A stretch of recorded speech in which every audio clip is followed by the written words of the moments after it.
गजाननं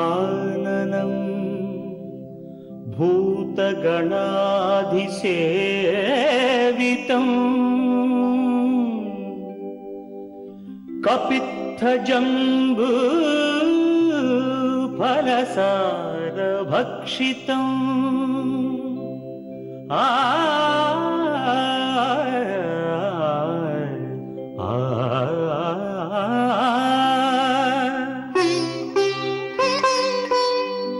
उमासुतं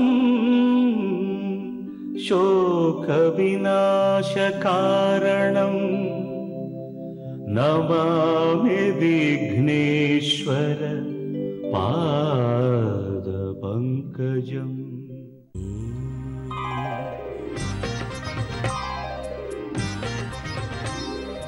ओम श्रीनिवास ओम श्रीनिवास ओम श्रीनिवास ओम श्रीनिवास நாள்தோறும் உனை நான் பாட வேண்டும் நான் பாட உந்தன் அருளாசி வேண்டும் ஏழு ஸ்வரங்களுமே ராகம் இசைத்திடுமே ஏழு ஸ்வரங்களுமே ராகம் இசைத்திடுமே ஏழு மலை கரசே ஏழு மலை கரசே ஓம் ஸ்ரீனிவாசா ஓம் ஸ்ரீனிவாசா ஓம் ஸ்ரீனிவாசா ஓம் ஸ்ரீனிவாசா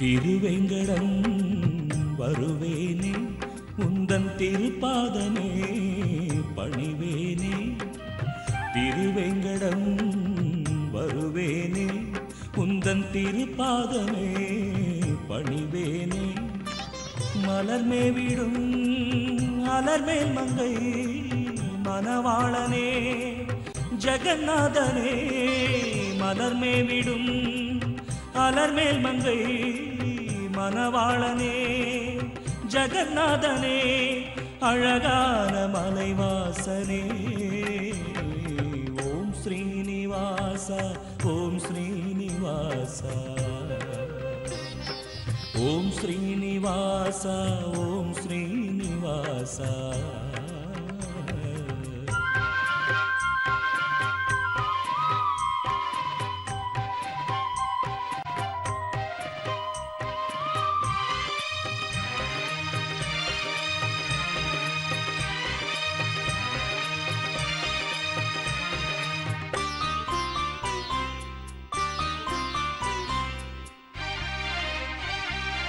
செந்தாமரை கண் கொண்டார் என்றும் சிங்காரமாய் நீ நின்றார் செந்தாமரை கண் கொண்டார் என்றும் சிங்காரமாய் நீ நின்றார் நினைத்தாலுமே துதித்தாலுமே என்னாலுமே துணையாகுமே நினைத்தாலுமே துதித்தாலுமே என்னாலுமே துணையாகுமே உன் பாத கமலங்கள் ஓம் ஸ்ரீனிவாசா ஓம் ஸ்ரீனிவாசா ஓம் ஸ்ரீனிவாசா ஓம் ஸ்ரீனிவாசா நாள்தோறும் உனையே நான் பாட வேண்டும் நான் பாட உந்தன் அருளாசி வேண்டும் ஏழு ஸ்வரங்களுமே ராகம் இசைத்திடுமே ஏழு ஸ்வரங்களுமே ராகம் இசைத்திடுமே ஏழு மலை கரசே ஏழு மலை கரசே ஓம் ஸ்ரீனிவாசா ஓம் ஸ்ரீனிவாசா ஸ்ரீனிவாசா ஓம் ஸ்ரீனிவாசா.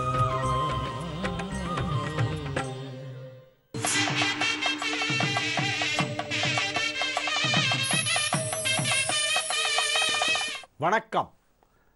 வியாழக்கிழமை பிப்ரவரி மாதம் 26ஆம் தேதி, ஜெயவர்ஷம் மாசி மாதம் 14ஆம் தேதி. இன்றைய நட்சத்திரம் ரோகிணி, திதி வளர்ப்பிறை, அஷ்டமி, யோகம் நன்றாக இல்லை. துலா ராசிக்கு சந்திராஷ்டம நாள். நேற்றைக்கும் துலா ராசிக்கு சந்திராஷ்டமம், இன்றைக்கும் முழுமையாக துலா ராசிக்கு சந்திராஷ்டமம் இருக்கிறது. நாளை காலை 11:46 வரையிலே துலா ராசிக்கு சந்திராஷ்டமம். இன்று ராகு காலம் பிற்பகல் 1:30 மணி முதல் 3 மணி வரை, யமகண்டம் காலை 6 மணி முதல் 7:30 மணி வரை, குளிகை நேரம் 9 மணி முதல் 10:30 மணி வரை. நல்ல நேரம் என்னும் சுபஹோரைகள் 9 மணி முதல் 12 மணி வரை, மாலை 4 மணி முதல் இரவு 7 மணி வரை, இரவு 8 மணி முதல் 9 மணி வரை. இன்றைய கிரக நிலவரம்: ரிஷபத்தில் சந்திரன், கடகத்தில் குரு, கன்னியில் ராகு, விருச்சிகத்தில் சனி, மகரத்தில் புதன், கும்பத்தில் சூரியன், மீனத்தில் செவ்வாய், சுக்கிரன், கேது.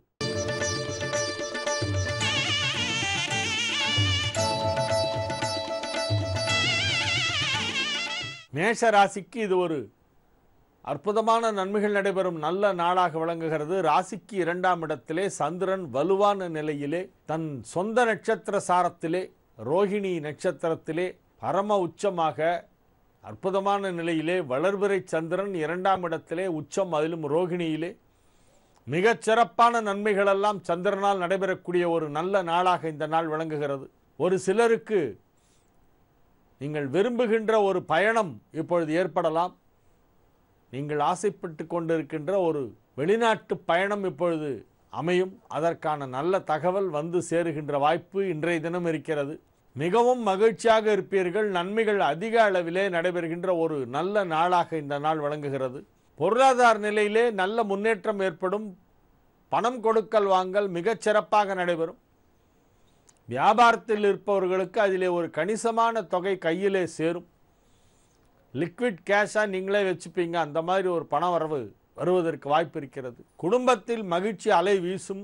மகிழ்ச்சியான நிகழ்ச்சிகளெல்லாம் நடைபெறுகின்ற ஒரு நல்ல நாள். மிகப்பெரிய நன்மைகளெல்லாம் நடைபெறுகின்ற ஒரு அற்புதமான நாளாக இந்த நாள் விளங்கும். ரிஷப ராசிக்கு இது ஒரு மிகச்சிறந்த நன்மைகள் நடைபெறும் நல்ல நாள். ராசியிலே சந்திரன் உச்சம், ராசி அதிபதி 11ஆம் இடத்திலே உச்சம், லாபஸ்தானாதிபதி 3ஆம் இடத்திலே உச்சம். மிகச் சிறப்பான நிலையிலே கிரகங்கள் எல்லாம் அமைந்திருக்கின்றன. ஆகவே அதிக அளவிலே உங்களுக்கு இப்பொழுது மகிழ்ச்சியான நிகழ்ச்சிகள் எல்லாம் நடைபெறும். குடும்பத்தில் நடைபெறுகின்ற மிக முக்கியமான விசேஷங்களிலே நீங்கள் முக்கிய பங்களிப்பீர்கள். திருமண வயதிலே இருப்பவர்களுக்கு திருமணம் நடைபெறும். குழந்தை பாக்கியம் தாமதமாகி கொண்டிருப்பவர்களுக்கு இப்பொழுது புத்திர சந்தானம் ஏற்படுகின்ற நேரம். மக்கட்செல்வம் உருவாகின்ற அற்புதமான இந்த தருணம் இது. வீடு, மனை, வாகனம் எல்லாம் இப்பொழுது அமையும். சொந்த வீடு அமைகின்ற நேரம். சொந்த வாகனம் வாங்குகின்ற வாய்ப்பு ஒரு சிலருக்கு உருவாகும். தொழில் செய்து கொண்டிருப்பவர்களுக்கு அதிலே மிகப்பெரிய ஒரு வளர்ச்சி ஏற்படும். அதிக நன்மைகள் நடைபெறும் ஒரு நல்ல நாளாக இன்றைய தினம் விளங்குகிறது. மிதுன ராசிக்கு இது ஒரு மிகச்சிறந்த நன்மைகள் நடைபெறும் நல்ல நாளாக விளங்கும். ராசிக்கு 2ஆம் இடத்திலே குரு உச்சம், 10ஆம் இடத்தில் சுக்கிரன் உச்சம், 12ஆம் இடத்திலே சந்திரன் உச்சம் என்று அற்புதமான நிலையிலே கிரகங்கள் எல்லாம் அமைந்திருக்கின்றன. ராசி அதிபதி புதனுக்கு குரு பார்வை கிடைத்து கொண்டிருக்கிறது. மிகச் சிறப்பான ஒரு கிரக நிலவரம் ஏற்பட்டிருக்கிறது. ஆகவே தொழில் ரீதியாக மிகப்பெரிய ஒரு வளர்ச்சியை நீங்கள் எட்டி பிடிப்பீர்கள். மிகப்பெரிய உயரத்திற்கு செல்ல போகிறீர்கள். பொருளாதார ரீதியாகவும் தொழில் ரீதியாகவும் உங்களது வளர்ச்சி மகத்தானதாக இருக்கும்.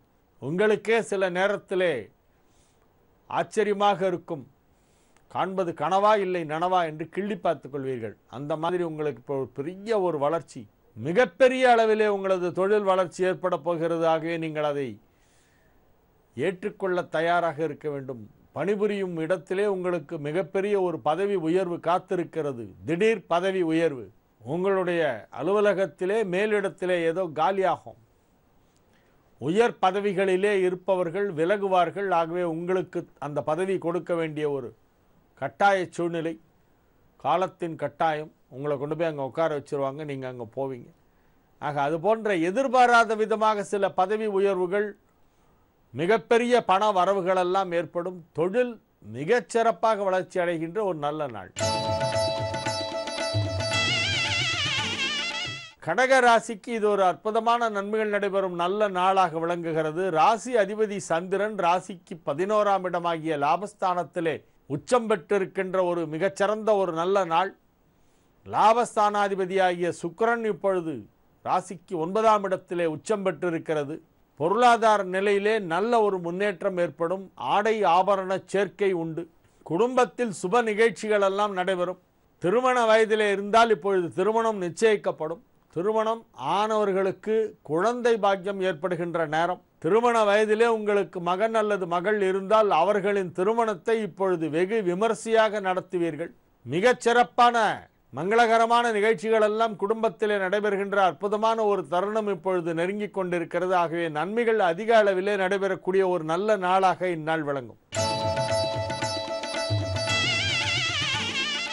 சிம்ம ராசிக்கு இது ஒரு மிகச்சிறந்த நன்மைகள் நடைபெறும் நல்ல நாள். ராசி அதிபதி சூரியன் ராசிக்கு 7ஆம் இடத்திலே அமர்ந்து ராசியை பார்த்து கொண்டிருக்கிறது. 8ஆம் இடமாகிய மீனத்திலே செவ்வாய் சுக்கிரன் சேர்க்கை ஏற்பட்டிருக்கிறது. இதன் மூலமாக உங்களுக்கு பொருளாதார ரீதியாக மிகப்பெரிய வளர்ச்சி ஏற்படும். செவ்வாய் சுக்கிரன் கேது 8ஆம் இடத்திலே சேரும் பொழுது ஒரு சிலருக்கு அடி வயிற்றில் ஏதாவது சின்ன நோய் அறிகுறி ஏற்படலாம். ஹெரண்யா, ஹைட்ரசல், பைல்ஸ், யூரினரி இன்ஃபெக்ஷன், இது போன்ற எக்ஸ்கிரீட்டரி ஆர்கன்ஸ் தொடர்பான ஏதேனும் ஒரு நோய் ஏற்படுவதற்கும் அதற்காக ஒரு அவசர அறுவை சிகிச்சை செய்வதற்கும் கூட வாய்ப்பு இருக்கிறது. அது உங்களுடைய ஜனனகால ஜாதகத்திலே தசாபுக்திகள் சிறப்பாக இருந்தால் அவ்வாறு நடைபெறாது. இல்லாவிட்டால் அதற்கு வாய்ப்பு இருக்கிறது. ஆகவே அத்தகைய அறிகுறிகள் ஏதேனும் இருந்தால் அவற்றையெல்லாம் முத்த விடாமல் நோய்களுக்கு எடுக்க வேண்டிய சரியான சிகிச்சையை உரிய நேரத்திலே எடுத்து விடுவது நல்லது. பொருளாதார நிலையிலே மிகப்பெரிய வளர்ச்சி ஏற்படும். தனஸ்தானத்திற்கும் லாபஸ்தானத்திற்கும் அதிபதியான புதன் குரு பார்வை பெற்றுக் கொண்டிருக்கின்ற காரணத்தினால் பொருளாதார ரீதியாக மிகச்சிறப்பான நன்மைகள் எல்லாம் நடைபெறும். தொழில் வளர்ச்சி அற்புதமாக இருக்கும். கன்னி ராசிக்கு இது ஒரு மிகச்சிறந்த நன்மைகள் நடைபெறும் நல்ல நாள். ராசி அதிபதி 5ஆம் இடத்திலே அமர்ந்து குரு பார்வை பெறுகிறது. 7ஆம் இடத்திலே 2-9 குடைய சுக்கிரன் உச்சம் பெற்றிருக்கிறது. 11ஆம் வீட்டோனாகிய லாபஸ்தானாதிபதி சந்திரன் 9லே உச்சம் பெற்றிருக்கின்ற மிகச்சிறந்த ஒரு கிரக நிலவரம். தனஸ்தானாதிபதி லாபஸ்தானாதிபதி ஆகிய இரு கிரகங்களும் உச்சம் பெற்றிருப்பதால் உங்களுக்கு மிகப்பெரிய ஒரு தன லாபம் கிடைக்கக்கூடிய வாய்ப்பு இருக்கிறது. பொருளாதார முன்னேற்றம் குறிப்பிட்டு சொல்லும்படி மிகச் சிறப்பாக இருக்கும். உங்களுடைய நிதி நிலவரம் 2 டிஜிட் அதிகமாகும். இப்போ உங்களுடைய பேங்க் பேலன்ஸ் 5 டிஜிட்டில் இருந்தால் அது 7 டிஜிட் ஆகும். 7 டிஜிட்டில் இருந்தால் 9 டிஜிட் ஆகும். அந்த அளவுக்கு ஒரு பெரிய growth, 100 டைம்ஸ் growth இன்ட்டு 100 போட்டால் எவ்வளோ வரும்? 2 டிஜிட் அதிகமாகும் உங்களுடைய நிதி நிலவரம். அத்தகைய ஒரு மிகப்பெரிய ஒரு பொருளாதார வளர்ச்சி இப்பொழுது உங்களுக்கு ஏற்படுவதற்கான வாய்ப்பினை இந்த கிரக நிலவரங்கள் எல்லாம் உணர்த்துகின்றன. ஜனனகால ஜாதகத்திலே, அடிப்படை ஜாதகத்திலே உங்களுக்கு மிகச் சிறப்பான தசாபுக்திகள் நடைபெறுமையானால் நிச்சயமாக அத்தகைய ஒரு மிகப்பெரிய ஒரு பொருளாதார வளர்ச்சியை நீங்கள் பார்க்க முடியும். துலா ராசிக்கு சந்திராஷ்டம நாள். இன்று முழுவதும் சந்திராஷ்டமம் இருக்கிறது. நாளை காலை 11:46க்கு முடிவடைகிறது. நேற்றுக்கும் ஃபுல்லாக சந்திராஷ்டமம், இன்னைக்கு ஃபுல்லாக சந்திராஷ்டமம். நாளைக்கு காலையில் 11:46, அதாவது மத்தியானம் 12 மணின்னு வச்சுங்களேன். 12 மணிக்கு மேலே தான் நாளைக்கு நீங்கள் முக்கிய பணிகளை எல்லாம் கவனிக்கலாம். அதுவரை இறை வழிபாட்டிலே அதிக கவனம் செலுத்துங்கள். இறை வழிபாடு செய்ய வேண்டிய ஒரு நாளாக இந்நாள் விளங்குகிறது. விருச்சிக ராசிக்கு இது ஒரு மிகச்சிறந்த நன்மைகள் நடைபெறும் நல்ல நாளாக விளங்குகிறது.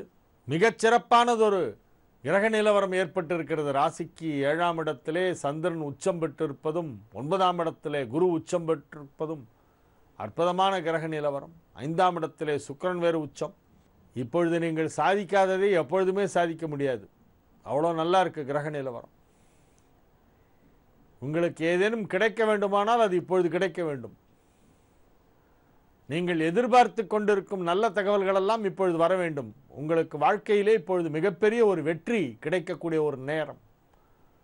ஆகவே நீங்கள் உங்களது முயற்சிகளை மேலும் துரிதப்படுத்துங்கள். உங்களது உழைப்பிற்கு கிடைக்க வேண்டிய சரியான ஒரு அங்கீகாரம் கிடைக்கக்கூடிய அற்புதமான ஒரு நேரம் இது. உங்கள் தொழிலிலே உங்களுக்கு கிடைக்க வேண்டிய லாபம் இப்பொழுது கிடைக்கும். உங்களுக்கு புகழ் கிடைக்கும், மிகப்பெரிய ஒரு பதவி கிடைக்கும், அந்தஸ்து கிடைக்கும், செல்வாக்கு ஏற்படும், அனைத்து விதமான நன்மைகளும் நடைபெறும். பொருளாதார ரீதியாகவும் மிகப்பெரிய ஒரு வளர்ச்சி ஏற்படும். நன்மைகள் அதிக அளவிலே நடைபெறுகின்ற ஒரு நல்ல நாள். தனுசு ராசிக்கு இது ஒரு மிகச்சிறந்த நன்மைகள் நடைபெறும் நல்ல நாளாக விளங்குகிறது. வழக்குகளிலே வெற்றி கிடைக்கும். உங்கள் மீது தொடுக்கப்பட்ட அவதூறு வழக்குகள் எல்லாம் இப்பொழுது வாபஸ் பெறப்படும். நீதிமன்றத்திற்கு நீங்கள் செல்ல வேண்டிய ஒரு அவசியமே ஏற்படாமல் போய்விடும். ஒரு சிலருக்கு நீதிமன்றத்திற்கு செல்வதற்கு முன்பாகவே அந்த வழக்குகளெல்லாம் திரும்பப் பெறும். அத்தகைய ஒரு அற்புதமான ஒரு நேரம். நீதி கேட்டு போராடி கொண்டிருப்பவர்களுக்கு இப்பொழுது நீதி கிடைக்கும், நியாயம் கிடைக்கும். தொழில் தொடர்பான முயற்சிகள் அனைத்தும் வெற்றி பெறுகின்ற ஒரு அற்புதமான ஒரு நல்ல நாள்.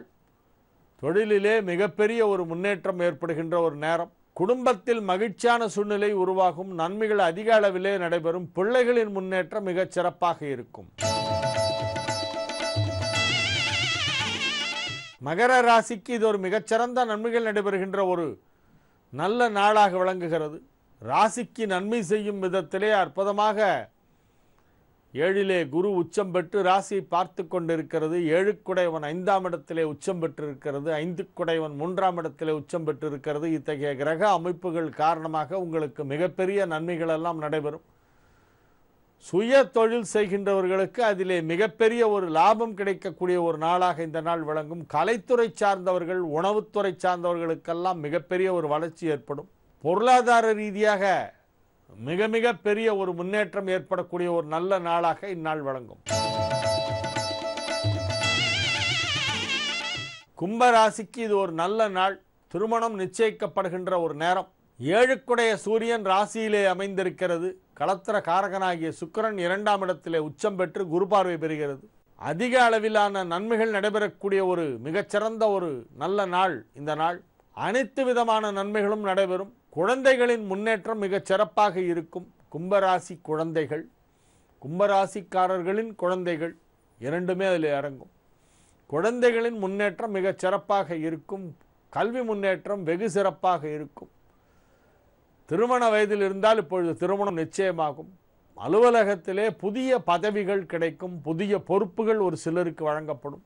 மிகப்பெரிய நன்மைகள் எல்லாம் நடைபெறுகின்ற ஒரு நல்ல நாளாக இந்த நாள் விளங்குகிறது. அசையா சொத்து தொடர்பான சர்ச்சைகள், பிரச்சனைகள், சண்டை சச்சரவுகள், மனஸ்தாபங்கள் ஏதேனும் இருந்தால் அவையெல்லாம் இப்பொழுது சுமூகமான முறையிலே முடிவுக்கு வரும்.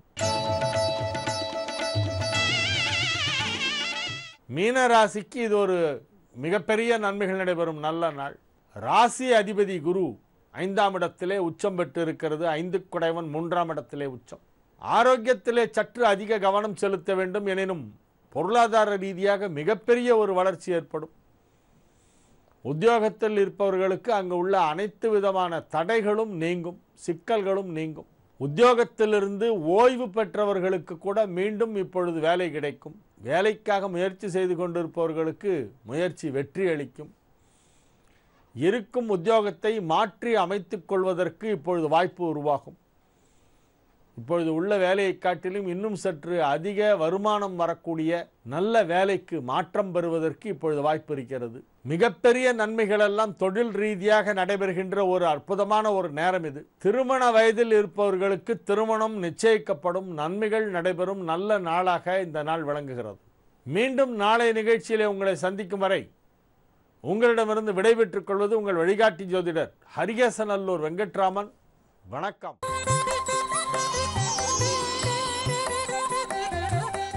ஜீ தமிழ் தொலைக்காட்சி நேயர்களுக்கு வணக்கம். ஒளிமயமான எதிர்காலம் நிகழ்ச்சி மூலமா ஓங்காரம் பகுதியில சந்திக்கிறதுல சந்தோஷம். உங்களுடைய வாழ்க்கையில் மென்மேலும் வளர்ச்சி அடையவும், பிரச்சனைகள் தீரவும், ஜாதக ரீதியான சந்தேகங்களுக்கு விடை காணவும் யோக ஆஞ்சநேயர் சக்தி பீடம், அனுமன் உபாசகர் ஜோதிட சிம்மம், திருவல்லிக்கேணி சுவாமி கண்ணன் பட்டாச்சாரியா சப்தர சிவாக்கியம் மூலம் உங்களுடைய பிரச்சனைகளுக்கு தீர்வு சொல்லுவார். வணக்கம் சுவாமிஜி. நாராயண. சுவாமிஜி, இன்றைய தினம் எப்படி இருக்கு? என்னென்ன ஆன்மீக குறிப்புகள் இருக்கு? என்ன பூஜைகள் நம்ம வீட்ல செய்யலாம் சுவாமிஜி? ஸ்ரௌதத்மார்த்தாதிகம் கர்ம நிகிலம் ஏன சூத்ரிதம் தஸ்மை சமஸ்த வேதார்த்த விதே விகனசே நமக. ஓம் கம் கணபதியே நமக. அபராஜித பிங்காட்ச நமஸ்தே ராமபூஜிதா கிருஷ்ணம் வந்தே ஜகத்குரும். ஜெயந்தி மங்களாகாளி பத்ரகாளி கபாலினி துர்காஷமா சிவாதாத்ரி சோகாசதா நமோஸ்துதே. குரு பிரம்மா குரு விஷ்ணு குருதேவோ மகேஸ்வரகா குரு சாட்சாத் பரம்பிரம்மா தஸ்மை ஸ்ரீ குரவே நமக. அஸ்மத் குருபியோ நமக. விகனச மகா குருவே நமக. அனுமன் சுவாமிகள் ஆசிகளுடன் மங்களகரமான ஜெயவருஷம் மாசி மாதம் 14ஆம் தேதி 26/2/2015 வியாழக்கிழமையாகிய இன்று பல நல்ல ஆன்மீக விஷயங்களை பற்றி நம்ம பேசலாம். பொதுவாக ஒரு இடங்கள்லையும் சம்பிரதாயங்களில் வந்து வேறுபாடு இருக்கும். ஆனால் தர்மசாஸ்திரம் பொறுத்த வரைக்கும் உலகம் முழுக்க ஒன்று தான். சம்பிரதாயம் மாறலாம், தர்மங்கள் மாறாது. ஆனால் நம்ம செய்யக்கூடிய நடைமுறை பூஜைகள்லையும் வழிபாடு முறைகள்லையும் நிறைய பேதம் இருக்கா மாதிரி ஒரு மாய தோற்றம் இருந்துக்கிட்டே இருக்கும். நிதானமாக பார்த்தா எல்லாத்துக்கும் வேர் வந்து ஒன்று தான், பக்தி. இந்த பக்தின்ற வேர் இல்லாமல் எது செய்தாலும் பலன் தராது. அந்த பக்தின்ற வேரோட எது செய்தாலும் பலன் தரும். கண்ணப்ப நாயனார் பக்தியை மட்டும் மனசில் வச்சுட்டு அவர் செய்த பூஜைக்கு சுவாமி அருள்பாலித்தார். 1000 வருஷம் தபஸ் பண்ணி அடைய முடியாத ஒரு பெருமையை கண்ணப்ப நாயனார் ஒரே நாளில் அடைஞ்சார். அதனால் நாம் செய்யக்கூடிய எவ்வளோ பூஜைகளுக்கும் ஹோமங்களும் வழிபாடுகளும் வித்தியாசமாக தெரிந்தாலும் எல்லாத்துக்கும் ஆணிவேர் ஒன்றே ஒன்று, பக்தி தான். இன்னும் நிறைய விஷயங்களை பற்றி நம்ம பேசலாம். ரொம்ப நன்றி சுவாமிஜி. இன்னைக்கு முதல் நேர் யார் எங்கன்னு பாத்துடலாம். வணக்கம். வணக்கம். வணக்கம்மா, உங்களுடைய பேர் சொல்லுங்க. என் பேர் பானுமதிங்க. எங்க இருந்து பேசுறீங்க நீங்க? நான் ஊட்டில இருந்து பேசுறேங்க. நீங்க யாருக்காக பேசணும் சுவாமிஜி கிட்ட? எங்க வீட்டுல என் கணவருக்காக பேசுறேன். அவருடைய பேர், பிறந்த தேதி, ராசி, நட்சத்திரம் சொல்லுங்க பானுமதி. அவர் பேர் நாகேஸ்வரன். 16/4/1960. விருச்சிக ராசி, கேட்டை நட்சத்திரம். சரிங்கம்மா, உங்க கணவருக்காக என்ன சந்தேகம் நீங்க சுவாமிஜி கிட்ட கேட்கணும் தெரிஞ்சுக்கலாமா? எங்களுக்கு ரொம்ப நிறைய கடன் ஆயிட்டு இருக்குங்க மேடம். கடன் எப்படி அடைக்கிறதுன்னு தெரியல. அவரு கண்டக்டரா இருக்காரு. நிறைய கடன் ஆயிட்டு இப்போ 2-3 பேர் கேஸ் எல்லாம் போட்டு கேஸ் மூவ் ஆயிட்டு இருக்குதுங்க. என்ன பண்றதுன்னு தெரியல. ரொம்ப நிறைய ப்ராப்ளம் ஆயிட்டு இருக்கு. கடன் அடையணும். அதுக்கு சாமிச்சிட்டு என்ன? கண்டிப்பாமா, கவலையே படாதீங்க. இதற்கான தீர்வு என்ன அப்படிங்கறத நம்ம சுவாமிஜி கிட்ட கேட்டு தெரிஞ்சுக்கலாம். சரிங்களா? சரிங்க சுவாமிஜி. உங்களுக்கு கடன் எப்போ எதனால ஆரம்பிச்சது? நாங்க முதல் கொஞ்சம் அவரு கண்டக்டரா இருந்தாருங்க. சாரி பிசினஸ் பண்ணலாம்னு ஆரம்பிச்சோம். சரி. அது மொத்தமா எஸ்டேட்ல அப்படியே மொத்தமா கொடுத்துட்டு மாசம் கொஞ்சம் கலெக்ஷன் பண்ணலாம் அப்படி ஆரம்பிச்சோம். அது காசு அப்படியே வரலைங்க. கொஞ்சமா தான் கடன் ஆச்சு. அப்ப அந்த கடனை கட்ட முடியாம அதுக்கு வட்டிக்கு வாங்கி கொடுத்து இப்ப லேக்ஸ்ல வந்து நின்றுச்சுங்க. ஏடிஎம் கார்டு கூட அவர்கிட்ட இல்லைங்க. அது ஒருத்தட்ட கொடுத்துட்டு பேமெண்ட்டே இல்லாம ரொம்ப கஷ்டத்துல இருக்கேன். நான் என்ன செய்யுதுன்னே தெரியல. நீங்க வேலைக்கு போறீங்களா? உத்தியோகம்? House wife. ஆமா. உங்க குலதெய்வம், உங்க கணவரோட குலதெய்வம் எது? அதுதான் தெரியலீங்க சாமி. என்னன்னு குலதெய்வம் மாமியார் மாமனாருக்கே தெரியலீங்க. அதனால நான் குலதெய்வமே கும்பிடுறது இல்ல. பாப்பாக்கு முடி எடுக்கிறதுலாம் சும்மா பள்ளியில போய் எடுத்துட்டு வந்தோம். இப்ப உங்க கேள்விக்கு சப்தரிஷி வாக்கியப்படி பதில் அப்படின்னு சொல்லும் பொழுது 6ஆம் இடம் பலமா இருந்தது. 6ஆம் இடம் பலத்து இருந்தால் அது என்ன காரணம்னு சொன்னா, நீங்க முதல்ல கடன் வாங்கிய அந்த நேரம் வளரக்கூடிய நேரத்தில் வாங்கியிருப்பீங்க. நல்லா வளரக்கூடிய லக்னமாக பார்த்து வாங்கியிருப்பீங்க. அந்த வாங்கின கடன் அழியாமல் அப்படியே வளர்ந்துக்கிட்டே வருது, பலவிதமான தோற்றங்களை காட்டுறது. ஆனால் பொதுவாக என்னன்னு சொன்னீங்கன்னா, ராமாயணத்தில் கூட கடன்பட்ட நெஞ்சம் போல் கலங்கினான் இலங்கை வேதன்னு அவர் கடன்றதை பற்றி அங்கே குறிப்பிடுறார். அப்போனா ராமாயண காலத்திலே கடன் இருக்குன்னு நமக்கு தெரிஞ்சிருக்கு. இந்த கடன் தொல்லை ஒழியறதுக்கு ஒரு எளிய பரிகாரம் சொல்கிறோம். நீங்கள் வந்து அந்த பரிகாரத்தை நீங்கள் தொடர்ந்து செய்யுங்க. இந்த கடனோட வேகம் வந்து குறையும், கட்டாயம் குறையும், படிப்படியாக குறையும். எப்பயுமே வந்து ஒரு விஷயத்தை தெரிஞ்சுக்குங்க, பெரிய பிரச்சனைகள் இருக்கும்பொழுது நாம் இன்றைக்கி ஒரு பரிகாரம் பண்ண உடனே இன்றைக்கே எல்லாம் மாறிடுமான்னு நினைக்க வேண்டாம். படிப்படியாக குணமடையும். யதார்த்தமான நிலையை நம்ம புரிஞ்சுக்கணும்.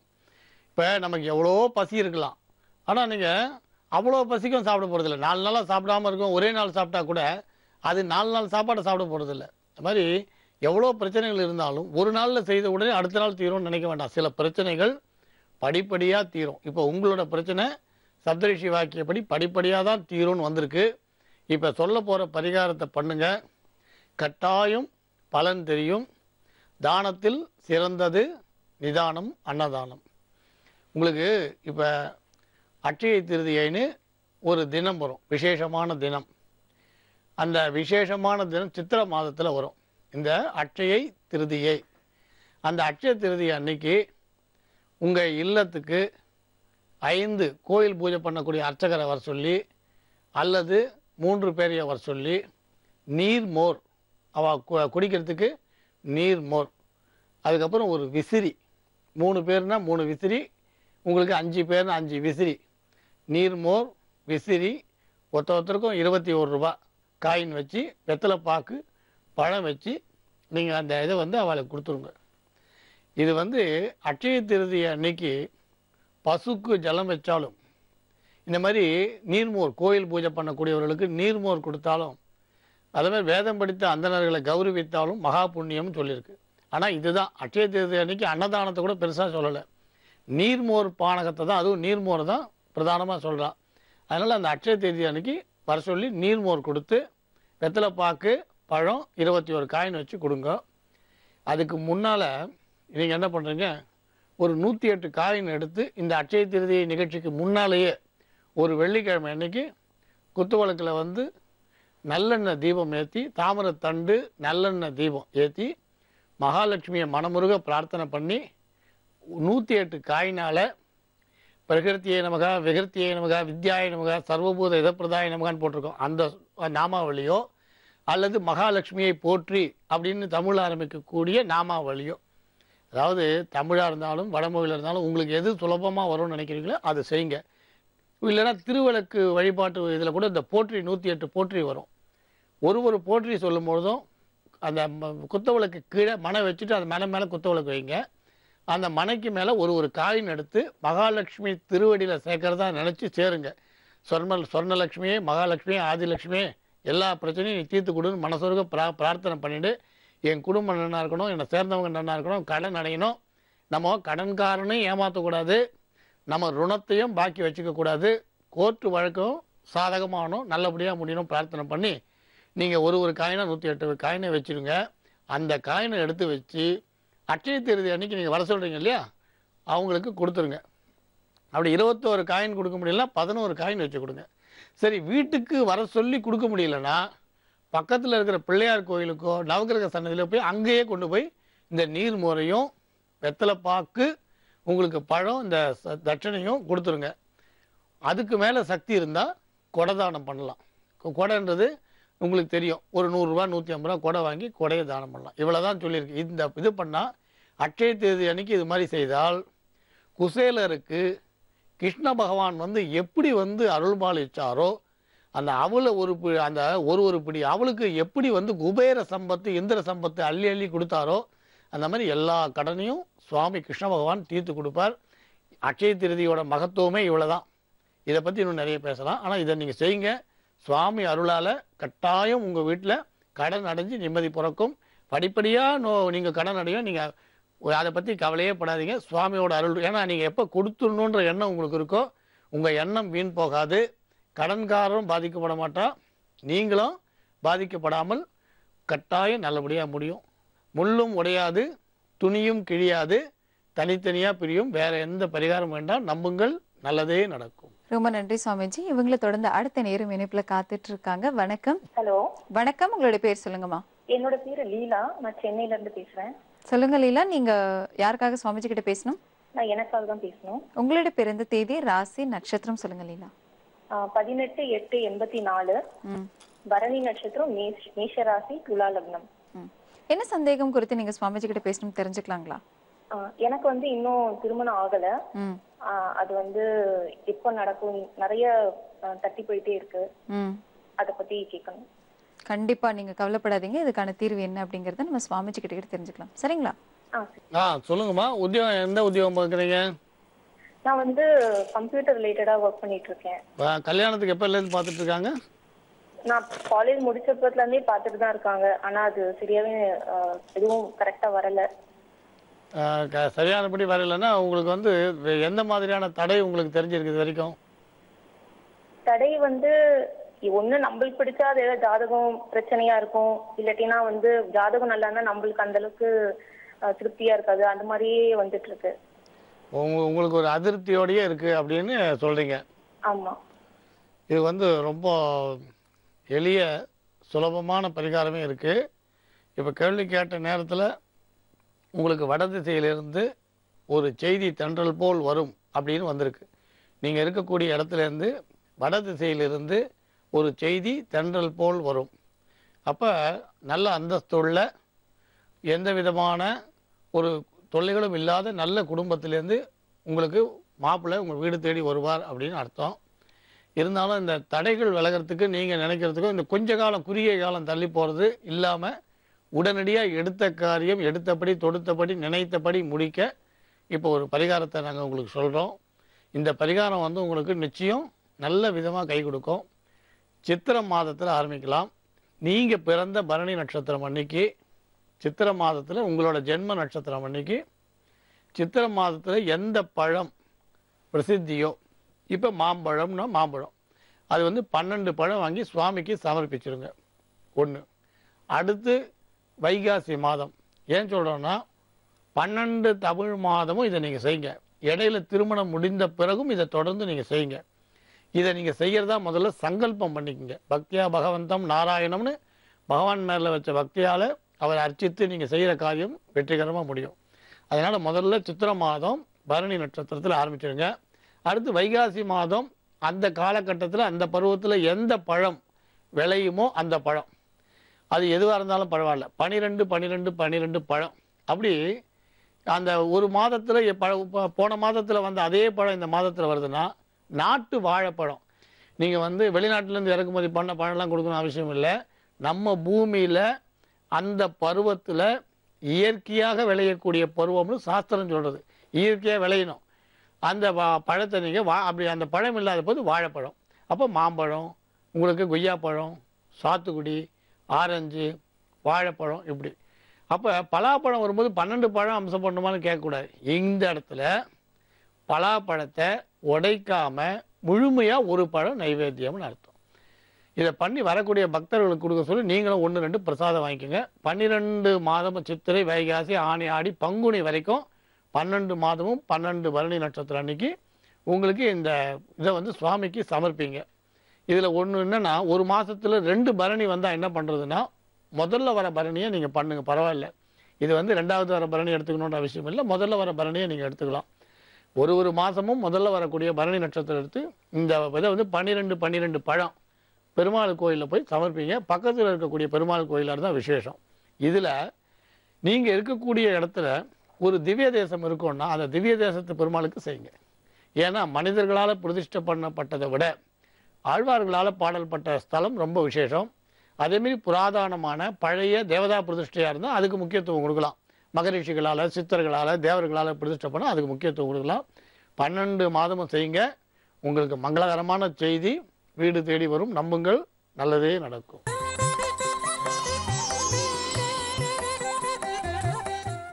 ஓம்காரம் பகுதிக்கு மீண்டும் உங்களை வரவேற்கிறோம். அடுத்த நேயர் இணைப்புல இருக்காங்க, பாத்திரம் சுவாமிஜி. வணக்கம். ஹலோ, வணக்கம்மா, உங்களுடைய பேர் சொல்லுங்க. நாகரத்னம், ஈரோட்ல இருந்து பேசுறாங்க. சொல்லுங்கம்மா, நீங்க யாருக்காக சுவாமிஜி கிட்ட பேசணும்? தம்பிக்காக கேட்கணுங்க. அவங்களுடைய பேர், பிறந்த தேதி, ராசி, நட்சத்திரம் சொல்லுங்க நாகரத்னம். ஜெயசிவா பாலாஜி, 8/1/1989, தனுசு ராசி, உத்திராட நட்சத்திரம். சொல்லுங்கம்மா, என்ன சந்தேகம் குறித்து உங்க தம்பிக்காக நீங்க சுவாமிஜி கிட்ட பேசணும்?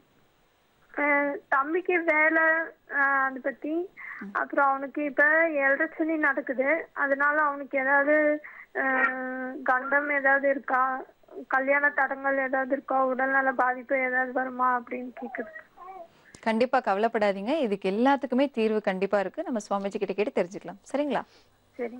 சுவாமிஜி, என்ன உத்தியோகம் பண்றாருங்க? அவர் இப்ப வந்து ஒரு ஐடி கம்பெனில வேலையில இருக்காங்க. சரி. சேலரி அவ்வளோவா ஒன்றும் இல்லை, இன்க்ரிமெண்ட் போடுற மாதிரி சொல்லிட்டு இருந்தாங்க. அது ரொம்ப தடங்கள் ஆயிடுச்சு. அவருக்கு 7.5 சனி நடக்கிறதுனால வேலையில, கல்யாணம், உடல் நலத்துல ஏதாவது பாதிப்பு வருமா அப்படின்னு சந்தேகப்படுறீங்க. இப்ப அவர் எந்த ஊர்ல இருக்கார்?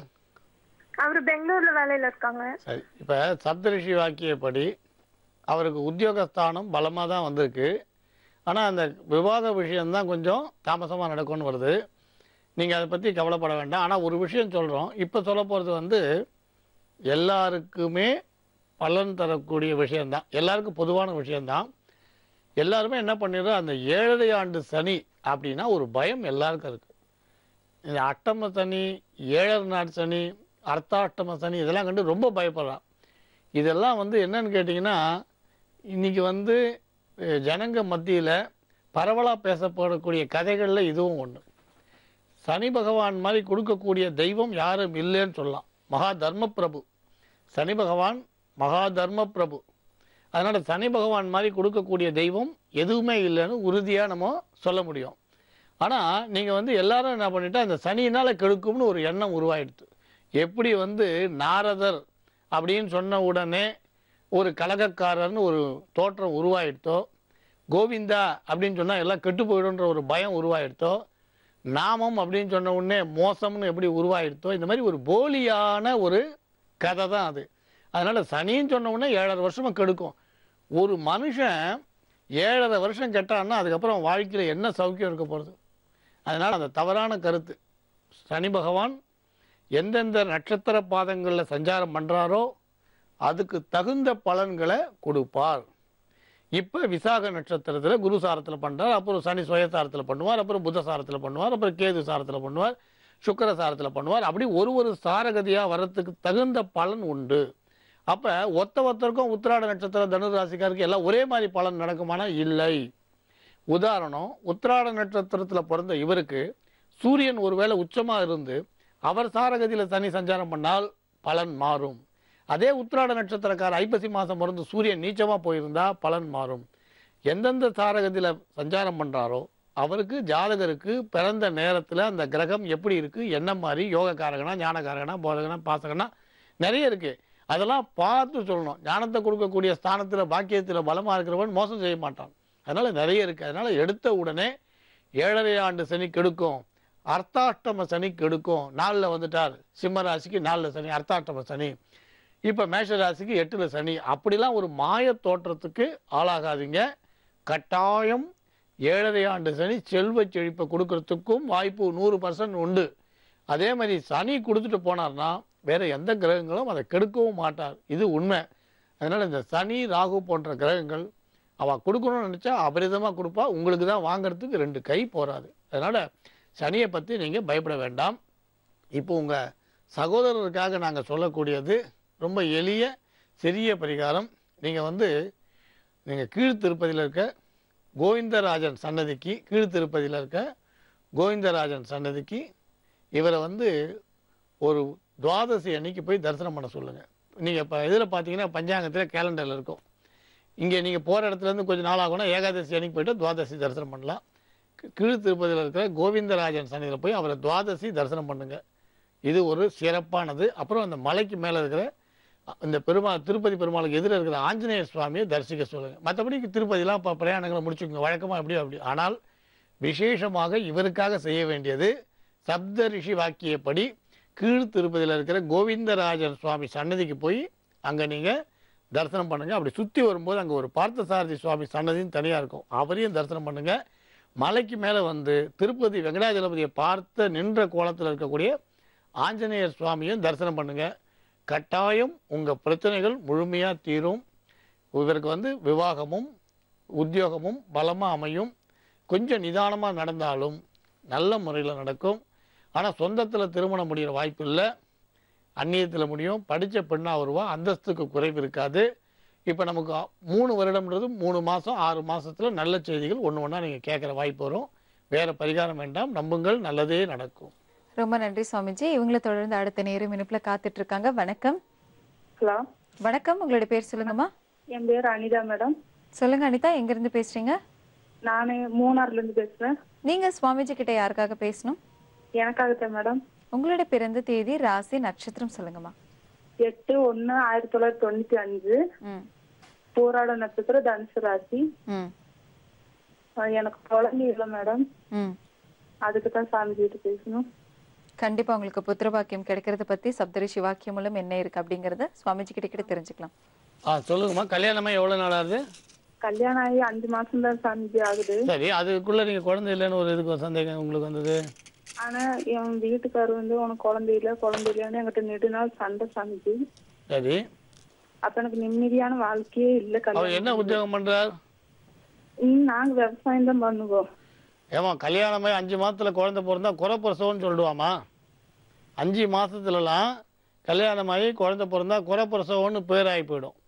இன்னைக்கு நிறைய அரைக்குறை எழுத்தாளர்கள் எழுதி புஸ்தக பிரசுரம் பண்ணுற மாதிரி ஆகி போயிடும். கதை குறப்பிரசவம்னு ஆகிடும். புரியுதா உங்களுக்கு? அதனால அவர் அது வேற ஏதோ ஒன்று உங்களுக்குள்ள இருக்க பிரச்சனை, வேற ஒரு பிரச்சனை. உங்களோட பிரச்சனைன்றது வேற ஒரு பிரச்சனை. அது என்னன்றதை நீங்க பேசி தீர்க்க வேண்டிய பிரச்சனை. 5 மாசத்துல குழந்தை உண்டாகலன்னு சொல்றாருன்னா அதுக்கு வேற காரணங்கள் தான் இருக்கணுமே தவிர இது நேரடியான காரணம் இல்லை. இது உங்களோட சண்டை போடுறதுக்கோ இல்லை உங்களோட விவாதம் பண்ணுறதுக்கோ அவர் மனசில் ஏதோ ஒரு எண்ணம் இருக்குது. அந்த எண்ணம் என்னன்னு பாருங்க. இது நம்ம தப்புன்னு சொல்ல வரல. அதாவது அவரோட எண்ணம் தவறுன்னு சொல்ல வரல. இந்த புத்திர பாக்கியத்துக்கு அவர் சொல்கிற விஷயம்தான் தப்பை தவிர அவர் உங்களோட இந்த விவாதம் பண்ணுறதுக்கு வேற ஒரு காரணம் இருக்கும். ஒருவேளை அந்த காரணம் சரியாகவோ தப்பாவோ இருக்கலாம். அதனால் நீங்கள் ஒரு கவுன்சிலிங் போகிறது தான் நல்லதுன்னு நான் சொல்வேன். 5 மாதத்தில் குழந்தை பிறக்கலன்னு ஆரம்பத்துலேயே சண்டை பண்ணுறாருன்னா, சச்சரவு பண்ணுறாருன்னா, இப்போ அவர் மருத்துவர் வீட்டுக்கு போய் மருத்துவ பரிசோதனை அவர் பண்ணிக்கல, உங்களை பண்ணிக்க சொன்னாரோ இல்லையா, அவர் பண்ணிக்கல இல்லையா. அதனால் பிரச்சனைகள் 2 பேரில் யாருக்கிட்ட வேணா இருக்கலாம். ஆனால் புத்திரபாக்கியம் 5 மாதத்தில் இல்லைன்னு பிரச்சனை பண்ணுறது தவறானது. 5 வருஷமாக குழந்தை இல்லைன்னு கேட்டால் அர்த்தம் இருக்குது. ஆனால் 5 மாதத்தில் குழந்தை இல்லைன்னு சொல்கிறது அர்த்தமே கிடையாது. இது சிலர் பார்த்தீங்கன்னா எழுத தெரியாமல் எழுதி தனக்குத்தானே புக்கை பிரசுரம் பண்ணி வேடிக்கை பார்த்து சந்தோஷப்படக்கூடிய விஷயம் மாதிரி தான். இது 5 மாதத்தில் இவர் பேசுறதுன்றது சரியில்லை. ஆனால் அதுக்கு வேற காரணம் இருக்கலாம். ஏன்னா குடும்பம் இல்லையா. குடும்பம்னு வரும்போது கணவன் மனைவி இடையே இருக்கக்கூடிய கருத்து வேறுபாடுகள் எப்பயுமே பேசி தீர்க்க வேண்டிய விஷயம். அது கோர்ட்டு வழக்காவோ 3வது மனிதர் தலையிடக்கூடியதாவோ என்றைக்குமே இருக்கக்கூடாது. கணவன் மனைவி உறவுன்றது மாற்ற முடியாத, மறுக்க முடியாத உறுதியான உறவு. இதில் பிரச்சனை வரும்போது பேசி தீர்க்கணும். அதனால் உங்கள் கணவர் சொல்கிறதுக்கு வேற என்ன காரணம் பாருங்கள். ஒருவேளை அவர் உங்கள் மேலே இருக்க வேற வருத்தத்தை இப்படி தெரிவிக்கிறாருன்னா அந்த வருத்தம் உண்மையாக இருந்தால் நீங்கள் மாறுங்க. அதனால் அவர் இந்த மாதிரி சொல்கிறது தவறு. அதுக்கு வேறு காரணம் இருந்தால் அதை தேடுங்க. இப்போ நான் உங்களுக்கு சொல்கிறது உங்கள் கணவரும் நீங்களும் ஒற்றுமையாக இருக்கிற பரிகாரம். பின்னால் புத்திர பாக்கியமும் வரும். நீங்கள் ஒற்றுமையாக இருக்கிறதுக்கு செய்ய வேண்டிய பரிகாரம், நீங்கள் வைபவ லக்ஷ்மி பூஜை அப்படின்னு அந்த மாதிரி ஒரு புஸ்தகம் ஒன்று கடையில் கிடைக்கும். நிறைய லக்ஷ்மி பூஜையை பற்றி சொல்லியிருக்கு. சோடச லக்ஷ்மி பூஜை, அஷ்டலக்ஷ்மி பூஜை இப்படிலாம் சொல்லும்போது வைபவ லக்ஷ்மி பூஜை, அன்னலக்ஷ்மி பூஜைன்னு கூட கேள்விப்பட்டிருப்பீங்க. அதே மாதிரி வைபவ லக்ஷ்மி பூஜை அந்த புஸ்தகத்தில் எப்படி பூஜை பண்ணணுன்ற முறைகள்லாம் போட்டிருக்கோம். அந்த புஸ்தகத்தை படித்து நீங்கள் அதேமாதிரி பண்ணுங்கள். நிறைய பேர் அது புஸ்தகம் போட்டிருக்காங்க, நிறைய பதிப்பகத்தார் போட்டிருக்காங்க. அந்த வைபவ லக்ஷ்மி பூஜையை தொடர்ந்து வெள்ளிக்கிழமை தோறும் நீங்கள் செஞ்சுக்கிட்டே வாங்க. அது உங்கள் குடும்பத்தில் முதல்ல பெண் குழந்தை பிறக்கிறதுக்கு வழி கிடைக்கும். அதேமாதிரி கணவன் மனைவி 2 பேரும் ஒத்துமையாக இருக்கிறதுக்கு வழி கிடைக்கும். மன வருத்தங்கள் மறையும். அதனால் நீங்கள் இது வைபவலட்சுமி பூஜையை தொடர்ந்து பண்ணுங்கள். எளிமையான முறையிலேயே பண்ணுங்கள்.